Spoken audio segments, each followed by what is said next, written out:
Welcome everyone to another Beyond All Reason video. It's Jaws a bunch here, and today we're going to be talking about economy scaling, hopefully giving some advanced tips for how to improve your economy scaling and get higher up in OS. I'd say I can at least describe a 25 OS experience, maybe a little bit higher, maybe a little bit lower.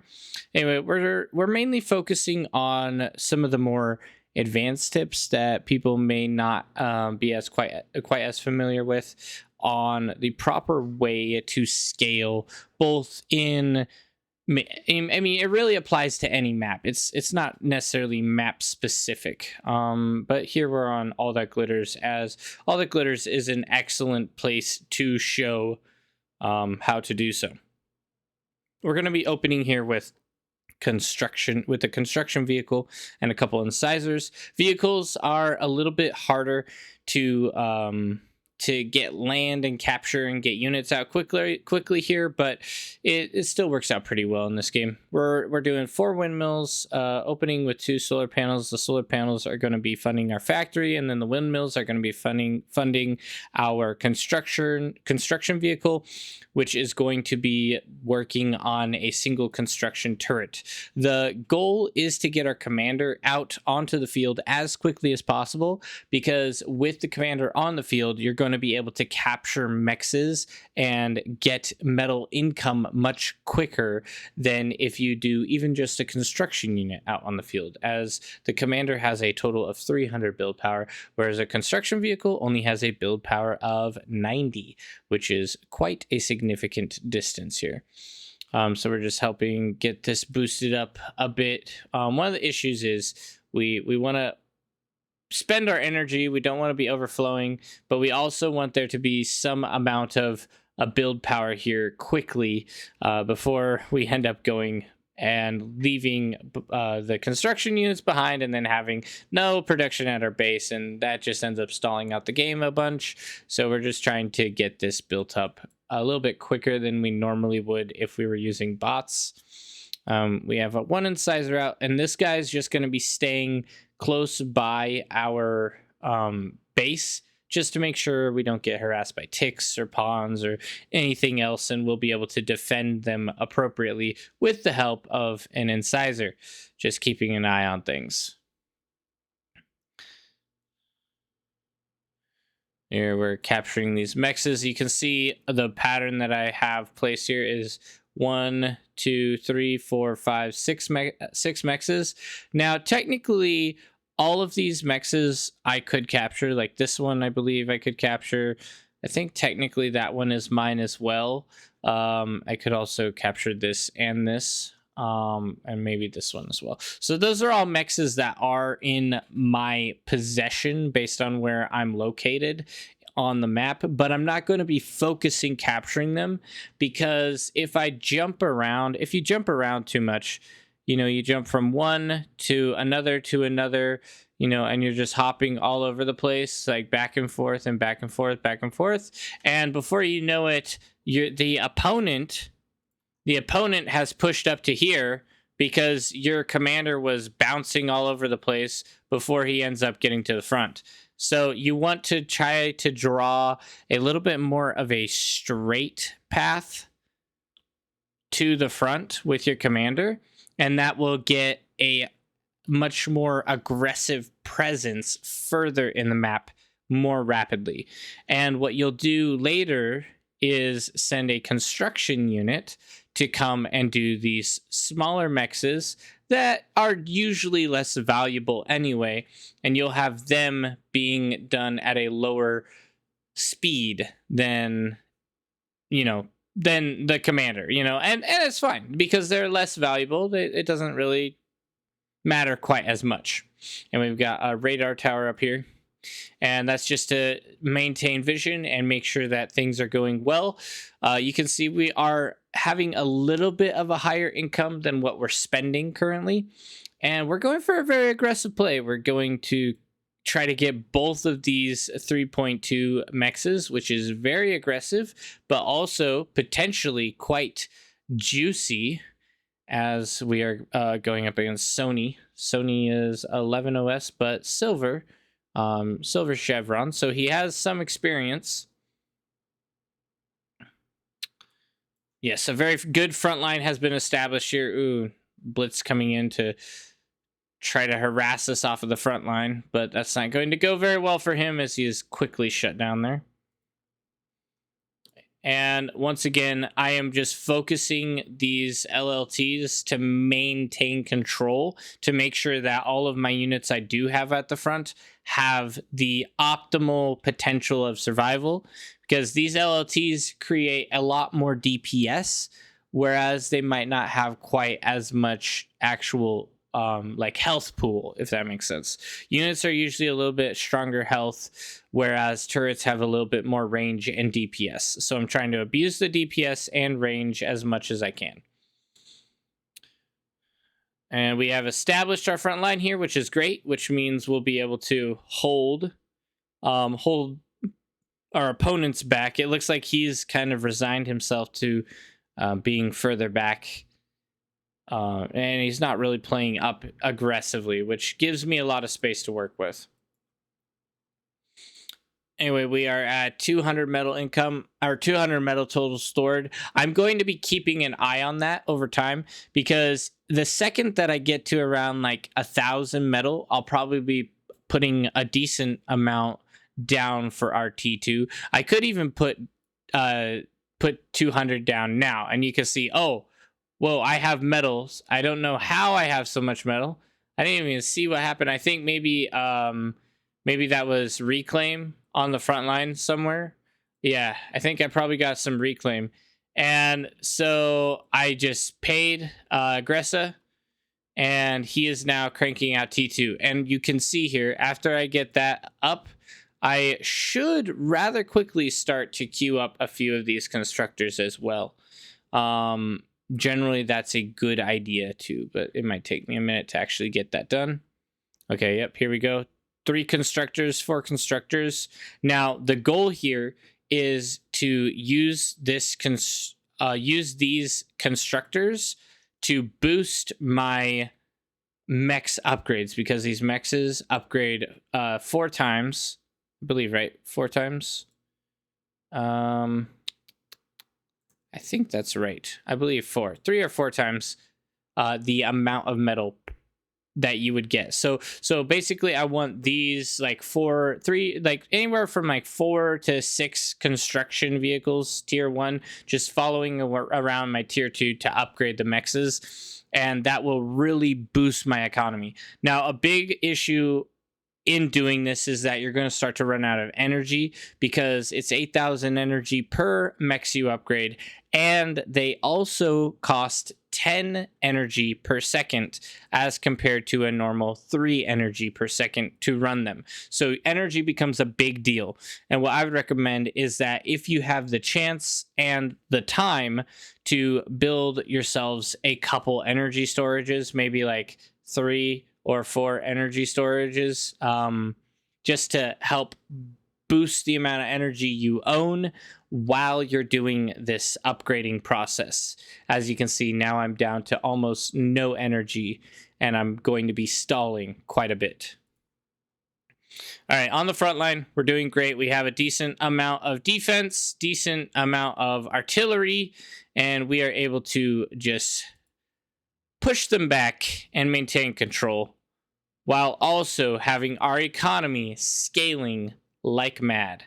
It would also be a good idea for me to suck up these solar panels, but we're just going for a scaling aggression. You know, you could only build like a couple of these, but we're going to be upgrading every single one of these across the map that we can, and playing just very aggressively for scaling wise, because that means later on we'll be able to push beyond our opponents usually. So I'm actually curious. I want to check and see where he is at. So he is just getting his second mechs upgraded at this point, and he has no construction units on his T2 constructor, and that means he's going to be scaling a lot slower than us. We have our 3rd done, working on our 4th, and he is still on his 3rd right now.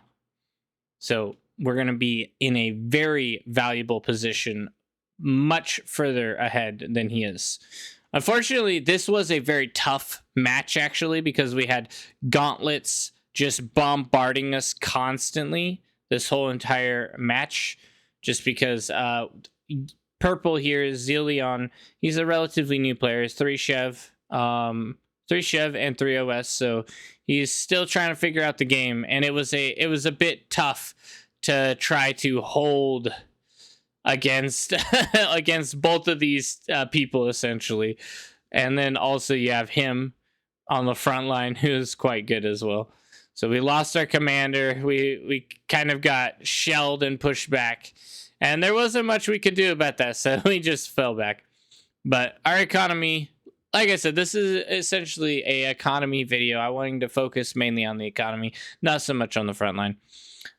We only actually have 3 constructors following this guy around. It would have probably been better to have 4 or 5. See, these are all the little things. Like, I thought for sure I had more than that, but I guess somehow that did not end up happening.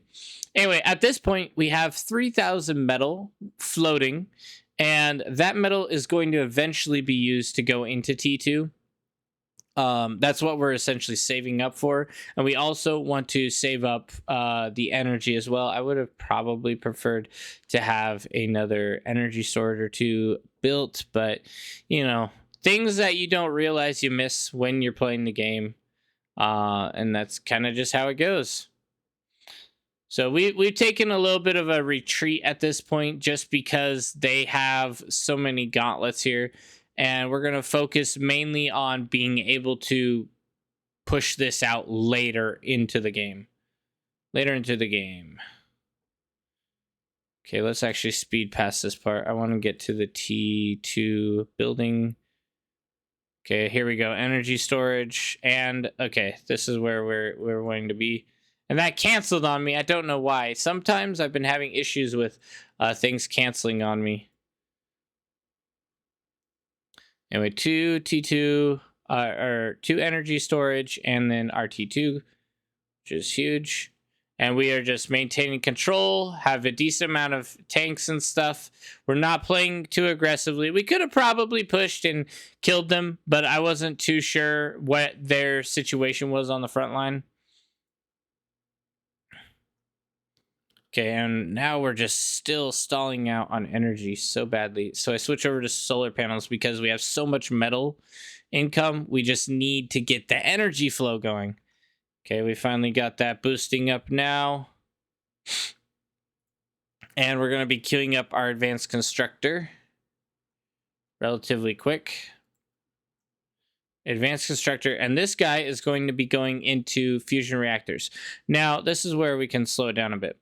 So fusion reactors are very important early on after you get your T2 built for yourself, because that's where you're going to be able to fund all of your high quality, very expensive T2 units. You know, so the Lake Azar 22,000 energy, the Tremor 49,000 energy. A lot of these are quite energy dense.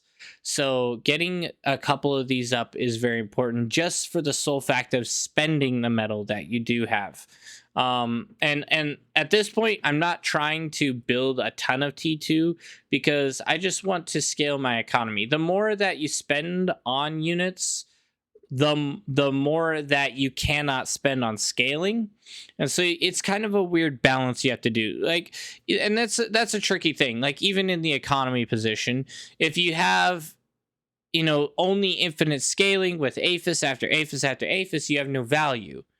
But if you have only units, then you have no scaling. So it's good to have a certain threshold for yourself before you really start pumping a lot of your very good units and very strong units. You want to have a certain threshold that you set for yourself before you do it. So for instance, here, we're probably going to get 1 APHIS before I end up like pausing my scaling and building a large quantity of units. And that's just to devote the most amount of metal that I can. And obviously that would shift depending that would shift depending on what's happening here. Here we're not under a lot of threat. We're doing all right. Unfortunately, these guys are not. They got nuked and wiped both bases with a nuke. But we're doing pretty good on our side. So I'm not super worried about being pushed yet, just because there's not that much aggression. My goodness, these people, the spectators, this game were something else. Anyway, so because I don't have that much pressure, I decided, you know what? I'm just going to scale a little bit extra because that will benefit me in the long run.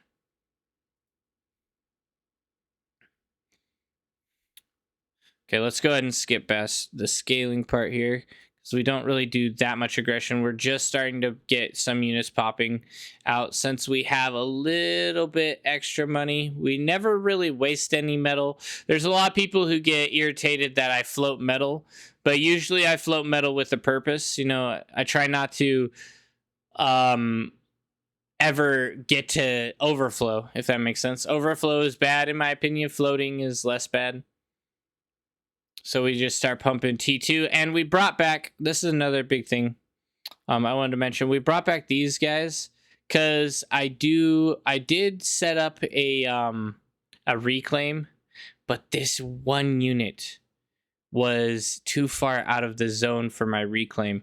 So I was going to reclaim all of these, but I didn't notice in time. Anyway, so we finally start reclaiming all of these units to turn them into essentially T2. And just use up their metal to be able to pay for our T2 units. But then there was this massive push, so I'm like, okay, well, at least these guys are here. Hopefully they get there in time. But this base is essentially wiped at this point, which is unfortunate. Thankfully, Aggressa is pushing... All right, who actually is this? This is Magnite? Okay, I didn't notice that was Magnite. I assumed that was our eco player, but apparently it was not. We shut down all this, which is good, but unfortunately we have one base completely wiped at this point. Technically 3 bases completely wiped. We got a bulwark on the front, and I was going to go for a catalyst to like knock out these defenses here, but it doesn't end up working out super great for me, just because there's so much across this side of the map that is just falling apart. Anyway, so we got that out, and we're just now planning our APHIS scaling here as well. And I did not realize that I was stalled so much, and that's because these guys were still on the reclaim command on my weaker units. So that stalled me out on metal so heavily. And I feel like they need to change, like the devs need to change when you get the metal notification, like you're wasting metal or whatever, because it is so delayed.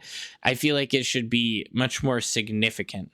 That could definitely help there. But anyway, it was my fault, so I can't complain about anything except for myself. My team is extremely happy with me because I'm just donating thousands and thousands of metal to them right now. But anyway, suboptimal for myself. And I don't catch it for such a long time. Oh, man. Yep, and then getting absolutely wiped here. Not good. Explosions. Unfortunate. Yeah, we end up losing this game. But the point is definitely that if you push aggressively with your commander to the front, you can obtain a very advantageous position. And then fill in the holes that you leave because of that aggressive push. Fill in those holes with a standard T1 constructor to get these other mexes that are yours, wherever they may be. And then also, when you get T2 out, focus. Yeah, so many problems. I had such a bad game this game. I left these guys on repeat. So, obey what I say, do as I say, not as I do. This game was just absolute nightmare for as far as efficiency goes on my end.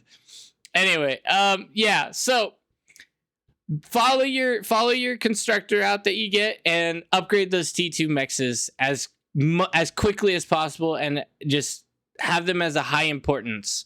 Put a lot of build power onto those T2 mexes. And then be sure to get your fusion reactor out relatively quickly as soon as you get your T2 built. And then from there, have a good time. Enjoy the game. Anyway, I hope you guys got some value from this. Obviously, there was a lot of things that did not go great, but definitely always a good time here with Beyond All Reason. So I hope you guys enjoyed, and if you did, leave a comment down below, like the video, subscribe to the channel. Let me know if there's anything that you disagree with what I'm saying about economy scaling, things that maybe you would do differently, things that you would like someone, other people to recognize, and maybe some tips for me. If you see that I made massive mistakes somewhere, go ahead and call those out as well. And I will see you guys on the battlefield.